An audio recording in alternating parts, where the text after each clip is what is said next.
So before we get into the questions, Dr. Goldhamer asked me to tell a story about when I had a near relapse. Now, I did relapse once, and it was in September of 2012. I was at the Vegetarian Veg Fest of San Francisco, and I had only been on Ultimate Weight Loss since January of that year, so about 9 months, and I'd already lost, you know, probably 20 or 30 pounds. And there was a dinner. I was with my friend Ann Wheat, who owns Millennium Restaurant, and it was being catered by Sherry Soria, who owned the culinary school I went to, which was raw vegan, and you know, they use coconut oil and agave and all that kind of stuff, Celtic salt, because all that stuff's good, right? So they had dessert, and it was tiramisu, and tiramisu was my favorite dessert as a non-vegan, and I never had it vegan. I certainly never had it raw. But it had all the things that I tell people not to eat: coconut oil, agave, lots of nuts, chocolate, coffee, you know, salt, everything but flour, basically. And so I'm sitting there, and I didn't really quite understand the depths of my own personal food addiction at the time. And so I said, you know, I'm just going to have a bite. And just because I'm a chef, and I'm going to figure out how to make the recipe. Well, I didn't really understand food addiction there, so one bite became the whole piece, which became 2 more pieces. So I eat this, and I feel a lot of shame and guilt because people are watching me, and they know I don't eat this stuff. And I mean, I could just see them like with horrified, you know. But once you start, you can't stop. Not when you're a food addict. So I walk outside to go to the bathroom because now I'm so sick that I want to vomit. And the first 2 people I see were Dr. Goldhamer and Dr. McDougall standing there. And I took it as a sign from God that maybe I'm not supposed to be eating this thing, because if I do, this is what appears. You would have thought I learned my lesson, but no. About 2 years later, in November of 2014, I had the honor of having Dr. Goldhamer speak at Healthy Taste of LA. Now, at least from my point of view, we're friends now. I mean, I actually have his phone number. There's like, I think 7 people that have it. But back then, we were, you know, not quite as familiar. And so we would exchange emails, but never did I ever talk to Dr. Goldhamer on the phone, ever, with the exception of when I had my consult in 2010. So I was going to this print shop to get something made on Ventura Boulevard for Healthy Taste of LA, and next door there was a cupcake store, vegan, paleo, gluten-free, all that kind of stuff. And Charles, who is not a food addict, would enjoy their lemon cupcakes, and so I got him one. And he said, oh, this is really good. When you go back to pick up the stuff at the print shop, you know, maybe you can get me another. So I realized that this is not a great place for somebody like me to be, but the next day I went back to get him another cupcake, and so the lady behind the counter said, oh, would you like a free sample? I said no. And I said no. And she goes, well, you know, do you have any dietary? I should have just said no, thank you, and left. I said, look, I'm vegan, I'm gluten-free, I don't eat sugar, I don't eat oil, I don't eat salt. I mean, the list went on. And she goes, no problem. The one thing I forgot to say is stevia, which I don't eat. She goes, well, we have this bar that's made out of whole oats and stevia and dates. And so she gives me one, like a free sample. And I'm thinking, oh, well, you know, it's okay. It's like, you know, it's whatever. So I have this in my hand, and I'm walking out to the car, and my cell phone rings, and it's Dr. Goldhamer. Literally, the moment before I was going to put this in my mouth, I got so nervous that I dropped it into the street. And I just said, you know what? It's just not worth it. It's just not worth it.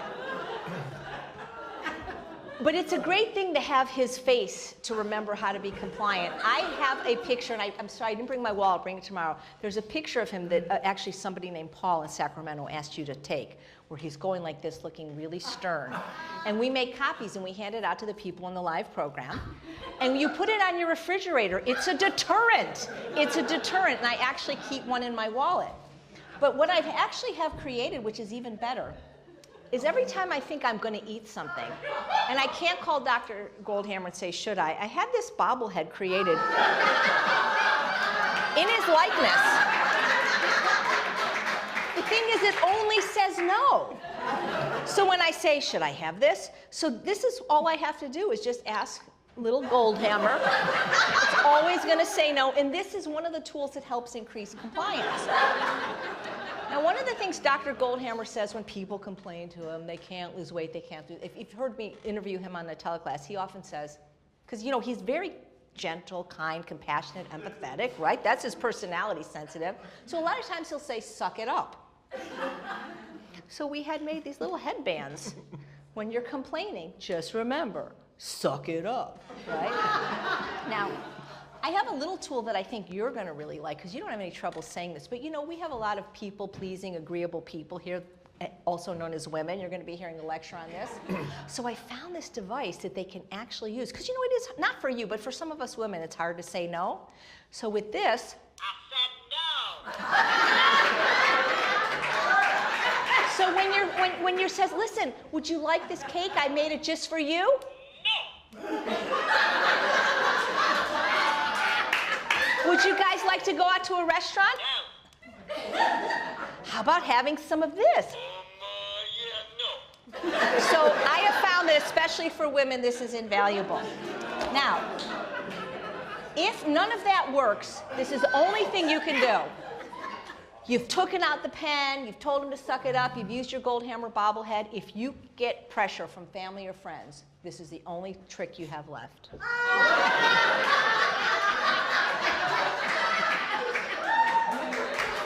They have to listen. All right. You know, this seminar is just, it's hard. This is a tough seminar, let me tell you. It's not real. Okay, look at his eyes. All right. Look at his eyes. All right, so now we had some fun. So the question that I flubbed, we're going to go really, really fast. How does eating lower calorie dense foods lower the calorie density of the higher calorie dense food? Well, when you eat larger volumes of low density food, it fills you up. There's not as much room for everything else. That's what we tell people. Eat so much low density food, there's just not much room left for the stuff that would make you fat and sick. Excellent. When avoiding flour, is it only whole wheat? What about garbanzo bean flour, etc.? Anytime you take a carbohydrate and grind it into the farther you process it down, not just grains, but everything. You take vegetables and turn it into juice, you're increasing the processing, increasing the density. If you take a grain and turn it into a flour, you increase density. For example, if you look at, say, potatoes at 500 calories a pound, bread 1,500 calories a pound, what do you think you're going to overeat on? Something that has 3 times as much calories per volume? Of course. So what you want to do is try to minimize processing. The closer you get to whole foods, the less likely there is to fool your satiety mechanisms and your brain mechanisms and overeat. You know, you talk about that a lot, that it's certain foods and certain chemicals that we've added to the food that fool the brain satiety mechanisms. How do they do that? Is it by the lack of water, the lack of fiber? You're designed to get as much to eat as you possibly can and hopefully get enough so that you live to reproduce. And in a natural setting, there are no highly processed foods. So your whole system is set up to eat as much as you can until your natural satiety mechanisms get triggered. When we learned how to process foods, we learned how to basically fool those mechanisms into allowing us to eat more than what we would normally eat. So basically, it doesn't matter what it is. But if you look at Campbell's book, Whole, he talks about the fact that not only do you want to eat whole foods to avoid fooling the system, but say, for example, 10 milligrams of vitamin C in an apple can have biologically a completely different effect than 10 milligrams of vitamin C in, say, a vitamin pill. So it's not just the quantity of the nutrients or the grams approaching the fat, it's the diet as a whole that seems to be intimately involved in whether you promote health or not. And I believe that we're going to find out that the microflora in the gut turns out to be one of those variables where you're eating the whole food. Even the same food highly processed may not have the same effect on the gut microbiota. So things like sugar, oil, flour, which are highly processed, highly calorically dense, devoid of fiber and minerals, we know that those fool the brain satiety mechanisms, but does salt do that as well? Salt's a little bit different. It's not a calorically density issue, but remember, salt used to be a rare commodity. It was used as money. I mean, literally, worth your salt. Then we learned how to process, in this case, seawater, or fine natural salt concentrations. And so we dramatically increased the use of the substance that we're naturally designed to crave. You need salt or you die, but the salt you need is in the food. If you don't get minimal amounts of sodium, about 0.5 milligram of sodium per calorie, you die. So your brain is designed for an environment where there are no concentrated salts. And so it's designed to not only crave it, i.e. that's how you know to some degree that vegetables and other things are good, but to hold it, to hold on to it. And some people are more efficient than others. About 1/3 of the population, they're very efficient at holding salt. That works great in a natural setting, But as soon as you put concentrated salt into people, particularly those people that are really efficient at holding it, their blood volume goes up in order to keep themselves from being poisoned by the substance, and the blood pressure goes up, the swelling goes up, the joint pain goes up, and it's also a powerful appetite stimulant. So for example, if you just sit down and say you eat rice until you're full, at a certain point you don't want any more rice, you feel full. Then next day come back, eat rice, but salt it up. You'll find the amount of rice you eat before you feel satiated may be higher. The more salted, the more spiced, the more interesting it is, the more you're stimulating those mechanisms, the easier it is to eat a little bit more. To overeat. Yeah. So it's not exactly the same, but it's in the same class. Right. The time that you had me at TrueNorth for 5 weeks, when you had the program run a little bit longer, I ate, what's 5 weeks is how many days? Is 35 days. So I ate all my meals there except for one when I was taken out to a McDougal, a style restaurant, Gary Chu's. It's the only time I had salt. That day was horrible. I just had cravings all day. Couldn't stop eating just from that little bit. That's the one thing you want to remember. People say, well, a little bit won't hurt, and a little bit may not hurt, but a little bit may be a triggering mechanism, particularly for some people. So if you're the kind of person that can have a little bit and not think about it again, that might be fine for you to get away with something should you want to do that. But if you're the person that has a little bit and then you want to have a little bit more, and even if you resist having a little bit more, you become exhausted trying to deny yourself that indulgence, that, it may be easier to just not tease yourself than to try to have a little bit. With alcoholics, it's really obvious. People can go for years without drinking. As soon as they indulge, sometimes they get themselves into trouble. So some people can have a drink and not become a drunk. But if you're a drunk, maybe that's not for you. Some people can have that little piece of cheese or chocolate and not get into a cascade. Not that they should, but maybe they can get away with it. But somebody that has that little bit, and if you're that person, and now you're thinking, oh my gosh, when am I going to have it again? Right. You're not the person that can bring it home and it sits in the cupboard going bad. You're the one that wakes up at night hearing it calling your name from the, eat me, eat me, right. eat me. Right. You have to eat it just to shut it up so you can go to sleep. Right. So that may not be a good person to have that stuff floating around in the house. So I would say you have to know yourself and know what your strengths and limitations are. The easiest way from my viewpoint is just do it right. Get the right results, and if you don't like being all thin and healthy and happy, then you can go back to doing all the crap that everybody else does. Yeah, excellent, excellent. And the only bite they can really refuse is the first one. After that, it's impossible. What about eggs? I have organic chickens, and they write, I bred them. I think maybe they mean I breed them, but maybe they do dip them in flour. So I don't know. The argument is that, okay, we have organic, guru-blessed, because something's less bad doesn't make it good. It just makes it less bad. So is organic better than not organic? Sure, but that doesn't mean that it's good. It's just less bad. And so eggs, like all animal products, suffer from biological concentration. Could somebody have an occasional egg and not die immediately from cardiovascular disease? Of course. Is it desirable? No, there's nothing about the animal products that you need. If it's something you want and you are one of those people that can regulate quantity and you don't have issues that would preclude variation, then that's up to you. But there's nothing about eggs that's any better in principle than any of the other animal products. Isn't it the menstrual cycle of a chicken? Chicken ovum, yeah. Yeah. And so I imagine that chicken isn't any better than the egg. Well, the chicken has a higher biological concentration because it's been around longer, so it's had more opportunity to grow. Plus, it has the opportunity to be tortured and have all kinds of hormones and other issues that interspersed with the thing. Plus, it can pick up diseases. And then you get the moral, ethical, and spiritual aspects of taking a sentient creature, torturing it, killing it, and eating it. So I think, yeah, maybe chicken's even worse. Yeah, thank you. And when we talked about organic... It's kind of like saying, what's worse, drowning or burning to death? Oh, probably burning. Drowning has certain disadvantages, burning to... But you end up dead either way. So. Right. Do you recommend only eating organic fruits and vegetables? I recommend that organic fruits and vegetables are better than non-organic fruits and vegetables, not just from the fact that you have less pesticide residue, but you're also supporting farmers that are trying to grow organically. There's a lot of reasons why we should be supporting organic growing. Do I think that a person that ate nothing but commercially raised fruits and vegetables would have a problem? Let me tell you something. If you lived on fresh fruits and vegetables, organic or commercial, those people are going to thrive so well compared to anybody else. The people that need to be worrying about this, particularly from a health viewpoint, are animal food consumers, because 1 calorie of animal food could have 2 to 1,000 times the concentration of residues that, say, a calorie of plant foods would, because of this biological concentration factor. So yeah, you should get organic fruits and vegetables to the degree that you can.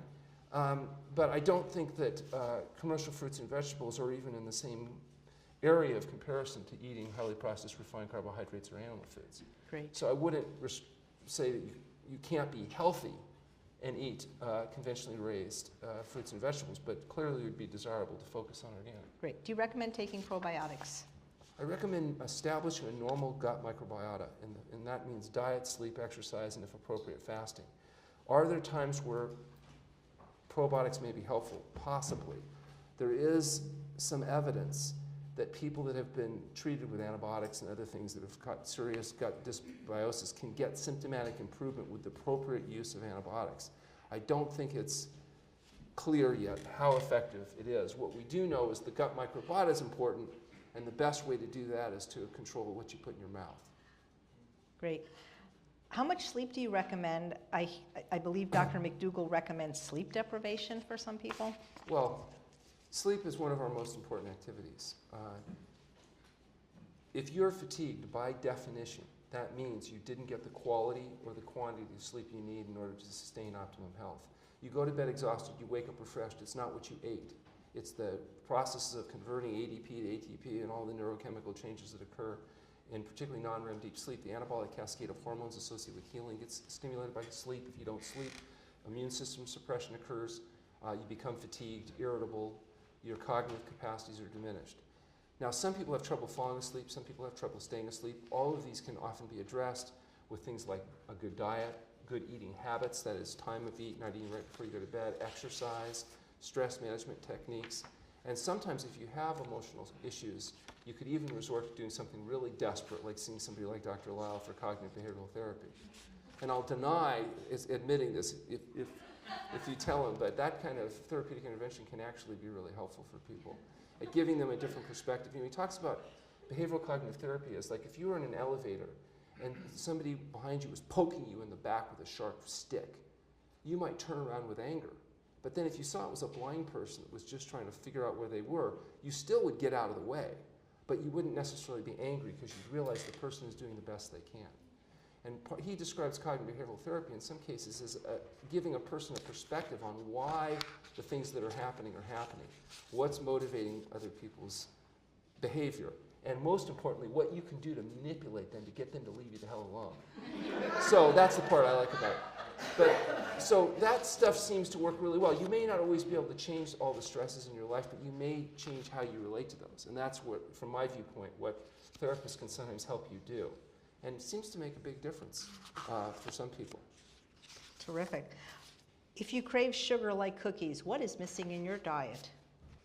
I don't think there's necessarily anything missing in your diet. I think it's more about dietary excess. When you eat sugar, fat, highly processed foods, you alter your insulin levels, you alter your blood sugar metabolism, you alter all kinds of neurochemistry, your serotonin, your dopamine levels, and the net result is you'll crave that highly concentrated artificial stimulation of dopamine that comes from whether it's cookies or candies or whatever the processed crap is that you happen to be indulging in. So I don't think it means you're missing something in your diet as far as nutrient issues. But if you were eating enough fruits, vegetables, grains, legumes, nuts, and seeds, the tendency to indulge might be muted. Right. Thank you. Why are you opposed to gluten, even whole grains containing gluten? Yeah, gluten is an interesting protein. Now, if you look at wheat today is very different than wheat was generations ago. It has like 40-some genes now instead of 17. The plants, you get 10 times the amount of wheat per acre because of the changes that they've made. And gluten itself is a protein that gives like wheat its body. You know, it gives bread that texture. And there's a problem with it, at least in people that have the HLA-DQ gene. People that carry that gene have a gliadin sensitivity. Now, 1% develop celiac disease. If they eat wheat, they get violent inflammation in the gut, and it's very obvious and a nasty condition. But even if you don't have celiac disease and you, quote, test negative for celiac disease, you may still carry the HLA-DQ gene. Some people, the immune system doesn't attack the colon. Like in celiac, it'll attack the thyroid. They call it Hashimoto's thyroiditis. Most of hypothyroidism is actually your immune system destroying your thyroid. And one of the triggers is thought to be exposure to gluten for people that are vulnerable to that. Some people don't get Hashimoto's thyroiditis and they don't get celiac disease, but they get joint pain or they get sinusitis or congestion in the sinus, they get fatigue, they get irritability. There's a lot of symptoms that show up in people that go away just by getting rid of gluten. Wheat, rye, barley are the dominant sources of gluten. And it is interesting that they share that the Hashimoto's thyroiditis patients have a much higher propensity to have that same genetic mark that's associated with gluten sensitivity. So it's circumstantial, but it does look like there's a connection there. The other thing is, when are you eating wheat? Nobody's eating wheat berries. They're disgusting. What you're eating is flour products, cookies, crackers, and all that kind of stuff. So when you get rid of wheat, really you're not only getting rid of the gluten, but you're also getting rid of most of the flour-based products, which is what makes people fat, sick, and miserable. Now, could you eat a non-glutinous grain, like a rice pasta? Well, if weight's not an issue, because remember, anytime you turn a grain into a powder, you dehydrate it, increase its caloric density threefold. So if losing weight isn't the primary goal, or probably putting weight on might be the goal, then a non-gluten product like a corn tortilla or a rice pasta might be a perfectly acceptable, hypercalorically concentrated source of decent nutrition. It's one of those kind of B foods, okay? Yeah. So, and that might work, but if you're trying to lose weight, you probably want to either avoid flour products in general, or at the very least portion control. Recognize you're going to tend to overeat and eat a bunch of salad, have steamed vegetables, have a little bit, and then when you want more, and you will want more, you go back and start over with another pound of salad, okay? Because if you allow yourself to eat freely of flour-based, more hyper-concentrated foods, and you don't have naturally sensitive satiety mechanisms, you'll get fat. So when you're eating those foods, you have to ask yourself, how fat do I want to be? I just want to be a little fat. Well, then you might be able to eat a little bit of it. I want to be huge. Well, eat all you want, right? Yeah. What can we do to prevent premenstrual cravings for sugar? It's interesting, the whole premenstrual syndrome, there's a hormone called estradiol that converts to estriol, and it's broken down by the bacterial flora, the gut flora, microbiota, and the liver. When people are on greasy, fatty, slimy, dead, decaying flesh, high-fat diets, they tend to have high levels of estradiol, and they get fibrocystic breast disease, polycystic ovarian syndrome, dysmenorrhea, menorrhagia. There's a whole class of symptoms that tend to come up. Interestingly enough, if you take those people, put them on a fast, get them on a health-promoting diet, those symptoms go away. The fibrocystic breast disease, the painful cramping, the excess menorrhagia, the bleeding, the polycystic ovarian starts to heal up. The one theory is that what you're doing when you go on a health-promoting diet is normalizing your gut microbiota, which then break estradiol down to estriol, which can be excreted in the urine. The estradiol levels drop, and all these symptoms that are associated with excess estradiol seem to be mitigated. Don't know if it's true yet. It's just a working theory that seems to explain what we're seeing. Bottom line is those patients get well relatively short order, usually by the second cycle, if we can fully implement these types of diet and lifestyle changes. Right. What is the best time to eat dinner by, and why is it not favorable to eat late? The better advantage to eating earlier, especially for people trying to do weight loss, is you increase the period of not eating, the fasting period between dinner and breakfast. And the longer period, it seems to be associated with even better weight control. So if you're struggling despite your best efforts with a health-promoting diet, another way of improving weight control is narrow the feeding window, or they call it intermittent fasting. So by not eating right before you go to bed, where food would not have as much of an opportunity to be burned, but rather stored as fat, maybe that's a mild factor. Another, maybe bigger factor, though, is just we know from our experience and also the literature that people eat less total calories when they narrow their feeding window. Will this way of eating help me to stop smoking and drinking? Well, fasting certainly is a fabulous tool when it comes to smoking. Most smokers, by the end of the second or third day of fasting, will no longer be complaining about cravings. Now, some people say it's because they're so miserable from the fasting experience that they're not even thinking about the smoking. But the reality is that's not exactly true. What happens, not that they're not miserable, they may be miserable, but there's also metabolic processes that are sped up. And so for quitting smoking, the vast majority of our patients are amazed how much easier it was to give up the cigarettes fasting than it ever was on the 25 times they've tried feeding. You know, the hardest withdrawal is actually caffeine. That next question is, what is your objection to caffeine? Caffeine is one of the most addictive drugs that patients have, and it's one of the most difficult to withdraw from. A lot of patients go through significant headaches and distress. That's why we ask patients now, before they arrive at the center for a few days, to stop the caffeine. And that way they go through that all hell on their own time, and I don't have to listen to them whine. And then when they come in, they're not having to withdraw from caffeine plus go through the adaptation to fasting, which is challenging enough. What's really been interesting, since we've been really browbeating people into eating well a couple days before they come in, fasting has become much less entertaining. Because people are way more comfortable. Because we used to compound the withdrawal from all the greasy, fatty, dead stuff, plus the caffeine and the alcohol, and adapt to the fast all at the same time. Oh my gosh, it was really cool. These patients, sometimes, they thought they were going to die. Now, if they do the caffeine and the most egregious stuff first, they get uncomfortable, but then by the time they come in, it's actually not as tough. And so now it's much easier, much easier transition. So now we try to enforce that. Now, fortunately, sometimes people don't follow good directions, and so we still get the occasional person that goes through hell, but it's really good. Caffeine also has a 17-hour half-life, so that coffee you have in the morning thinking it's not affecting you at night, it is. So it's affecting your sleep quality, even the coffee you take in the morning. It's a powerful stimulant. Anytime you have a powerful stimulant, there's going to be compensatory depression. And so you're dealing with a highly addictive nervous system stimulant with 2,000 other chemicals. It's not just caffeine. Even in decaffeinated coffee, many effects in increasing endogenous production of cholesterol, irritating the stomach. Ask anybody with gastritis or gastric ulcer how they feel like to drink a cup of coffee. Oh no, because it's very irritating. Well, it's just as irritating to you. You just aren't that vulnerable, so you don't notice it as much.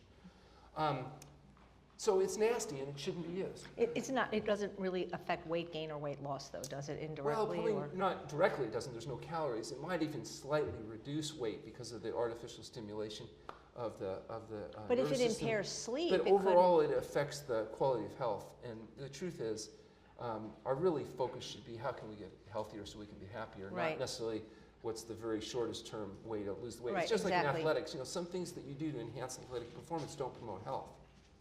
Exactly. So you have to ask yourself, is your goal maximizing athletic performance or maximizing health? So ultimately you can have as high a quality, long, happy life as possible.